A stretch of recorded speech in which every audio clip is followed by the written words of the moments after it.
Okay, I'm outside. I've put the batteries back in, locked them in place.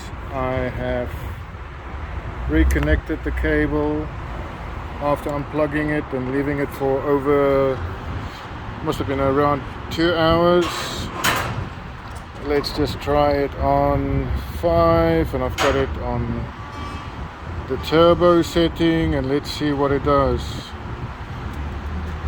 No, it still doesn't start. It does this really weird thing where it shudders. It's like it's trying to do something. Don't know if that's coming through on the video, but yeah, it's not working until I give it a push.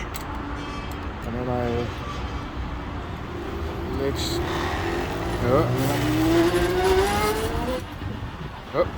cut out the accelerator, and it's turning itself off. Completely off, all by itself, and the accelerator is cutting out.